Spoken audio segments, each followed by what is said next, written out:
Welcome, everybody. We're glad to have you here. I hope you had a great Thanksgiving. Father Tom is traveling back to Haiti now. Um, he wanted to send his best wishes to you, everyone there. That you had a good Thanksgiving. He regrets not being able to do a live mass today. There's a mass we did a while back at a prison called Fort Demuch Prison, and we're going to show that and up there what's going on. Evan's here with me in the States. Things have been very trying down there. Almost getting to a point where everyone's in a little bit of danger. So until things calm down a little bit, we're going to have him here with us up here, helping us here. I'd just like to first start out with the Thanksgiving Day that we've all just experienced. I'd like to thank a lot of people, especially those of you who've been with us for a while now.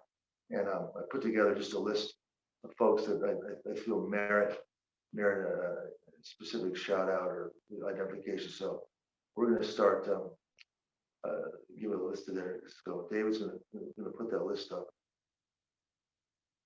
Okay, so all of these folks here, I suppose we can all read, but Ann O'Donnell, Bernie Haney, Carol Tierney, Cheryl, Dan Oaks, David, thanks, buddy, Dolores Bright, Fran Oliveria, George Williams, Isabel Everhart, James Kidder, and your family, Jane Cole, up there, I think in Maine, Gene Seen, Jim Ditto, Joe Gallen, John R. Julie Murphy, Joe Proden, Catherine Schaefer, our fearless trustee chair, Kathy Duffy, Kathy Holcomb from Ohio, the Kovac family, Peter Kovac and his family, Larry Miller, we have Miriam McVeigh, Mary Ellen Powers from Washington, Marion Johnson, George McCrimmon and his family, Kathleen, Melanie and John Clark, Melissa Peterson, the Monteleone family, Nadine Trudeau, Patrick Rowan, Peggy Henderson. Peggy, so glad, really thankful for you. Phil and Barb McKean, you just saw Tom, we're thankful for you guys as well. Rita, Rosemary Director, Stephen Lammers, Stephen Port, Steve Wanamaker, the Priscilla family, the Connie family, Darlings, the DeWines, the Trowbridges, and of course, we can't forget the Leonards, because I don't know what they're up to, but that'd be a big mistake, because they're someone we're very, very thankful for. Sally, too, and Billy Skinner, of course. So, this holiday, this Thanksgiving holiday was actually kind of entrenched with Abraham Lincoln. Jim, give me a break if I'm wrong. I remember reading when he wrote something about that our nation is prospered unlike any other nation, grown exponentially in numbers and in wealth, and prospered, beyond anything in history, but we've forgotten God, as we said, and we've forgotten the kind and loving hand that's protected us, and we vainly imagined in the foolishness of our own hearts that these successes were due to our own making. And he said we have to get back to remember that we're protected and his loving God has been very good to us and guides our lives. I always love reading that with my family on Thanksgiving. Evans, why don't you say hello to folks and tell them why you're up here and what's happening down there? I know a lot of people want to know. Yeah, first of all, I would like to thank everybody for being in that Zoom session. And I'm really happy to be up there in the States for a couple of days, just to get the violence and the trouble out of my mind and relax a little bit. So I feel like happy for being here. So the situation is got really intense in Haiti with all the violence, unrest, and kidnapping that prevails in the country. So even in the Soleil, the situation is complicated and delicate. So as Father Tom mentioned, at one of our last mass, one of our vehicle got shot at, and one of our principal, she had to undergo a surgery to take a bullet out of her arm. So the situation is really difficult. We got to close down our program for a while. So as we mentioned, we ask for prayers and support from everybody watching our mass. So to try to take the best decision. So because uh, all these circumstances tell us to let go, put everything down, and move on. But our heart tells us the exactly the opposite. We are here to follow like a Jesus mission, and where the poorest of the poor are. So we have to be here and to try to help. So we're thinking about the decision that we're gonna make, and I think the decision would be to keep on doing our mission wherever the poorest of the poor may be. It's depending on how difficult it may be. And one thing too, the most difficult thing could be that's mean our presence is much needed. So I read it somewhere, people living with God, it's not immunity from difficulties, but it's peace and difficulties. So we dealing with that. So we are ready to take our mission and keep moving forward. Thank you, Evans. Yeah, I mean, Hands Together is, anything we've done worthwhile has been born out of a struggle somewhere. We had a door closed on a sign, weak funding one time for feeding, and the next day there's a knock on our gate with this guy from Scotland named Magnus Farland Barrow. He knocks on the gate and he says to Tom, "Hi, I'm Magnus McFarland Barrow." And Tom's like, "Yeah, what do you want?" "Mary sent me. Mary sent me." "Mary who?" "Mary, the mother of God." So he comes in and he was going to the Cayman Islands to get funding for helping us with our feeding, and he got it. That was just after we lost a lot of funds. So it's just an example. Tom wanted you to know that he wanted just to put a mass up that he did a while, quite a ways back at the Fort de Manche prison, and play that for so you have something this weekend. Um, and just it's the best we can do at this time. Things are really, really bad now. There's nothing's open. They actually shot into one of our vehicles about a week ago, and the bullet went through the back window of one of our small vans. It ricocheted around the van and struck one of our teachers. Where was she? She was right behind the driver. Okay, so one in the back window. Yeah, last Wednesday she had to undergo surgery to remove the bullet from her arm. And that's the first time it's ever happened in 25 years. So, I mean, we had to go to the different gang leaders and things, and try to figure out what's happening and why that's happening.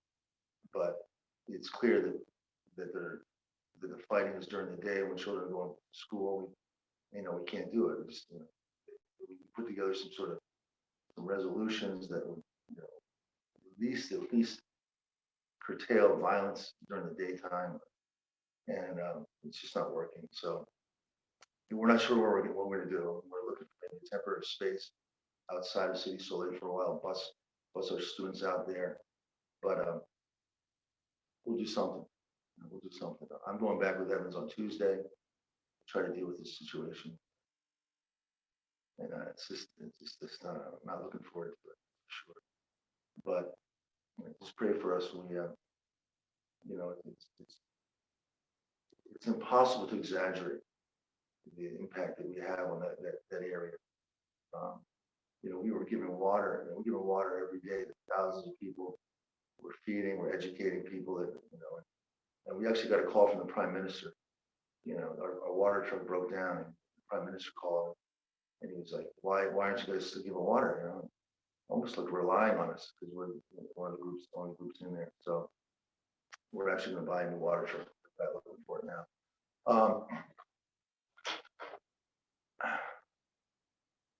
I wish I had an answer to this. I really want to do it, and I can't even answer why it's happening. Just know that a bunch of young kids have been killed walking home from school, and we can't have that. It may mean a major change, it may not. So um, we'll stick with it. We'll make the best of it. What else do we got going on? David, you have some images. You have an image of the man that was shot. Yes. Put some of the stuff up there we can comment on. Yeah, I have one of the van. Here it is. Okay. That's all. The whole window's out there. Yeah, that's the end of the shot. I spoke to a couple of the higher ups, I guess, and they claim that it looks like the vehicle of one of the enemies or something. So it was. So what? It's during the day. What shouldn't have anything. And when we analyze inside of the van too, it seems it's not just one, but it seems it's 2 or 3 bullets hit the back of it. Were you in this room? Fortunately, no. What else, Dave? You have we were working on some construction stuff. The biggest thing is just Evans has noticed that we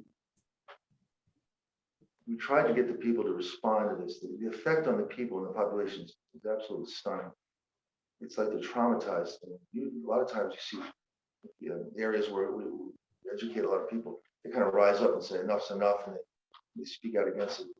But as Evans kind of put it, he says it's almost like they've been zombified. I call it zombified, placated. I don't know how else to say it. But It's like a prison with like a open sky. People, they're not like in a little room, but they are in prison. They do whatever the game asks them to. right, it's not normal. They can't really go out. There's very little resources. They can't circulate and interact with normal people. Can't socialize, do their market, can't sell anything, buy anything. So it's a mess. It's just a real mess, and we really need God's love and help here in this time. What else? Tom's on his way back to Haiti now. He's on a plane. We're going back on Tuesday, and what we are going to do is we have a lot of work up north in Gonaïves, about a 3-hour drive from Port-au-Prince, and we have a lot of projects up there, a lot of schools, farm. We have some irrigation projects that we've had a lot of success with. So it's time to kind of look at them and put some more support behind those. Yeah, I think that's it. We felt the obligation to share our situation with the people because we are like a Catholic missionaries. We share our success at the same time that we should share our difficulties together. Well, yeah. We've handled a lot of problems. We've had a lot of stuff come at us, earthquake. I just never felt so stuck as I feel now. But so the solution will come with us. Have faith. So I don't want to bring you down, but we've got a tough road ahead. But this is a great mass that we're about to see. David trimmed it a little bit. We actually conducted mass right at the Fort de Munch prison. This is one of the Amnesty International did a study. It said it's the worst prison in the world, and it was a place where Baby Doc would leave at about 4 o'clock from home and go to his office. He would go by there first and pick somebody out and like torture them to death and throw them in the middle of the courtyard or something. So it was shut down when Aristide was elected. It's been left untouched since then. And we're actually in the process of making it kind of an exposition, more than a museum, preserving a lot of it, and we've done some work there on that. And we just don't think it should be ignored. It should stand as a marker of what human cruelty can get to. And we had this really neat mass there right in front of the prison that all our students came and everything. So you can even see me talking with the gang leader in that area, who unfortunately was shot and killed about 6 months after this mass. So anyway, I hope you like it. It's trimmed, but it was a while back when we showed this, and not many people saw it. Tom really wanted to have something to share with you. So we love you guys, and I'll be able to watch this.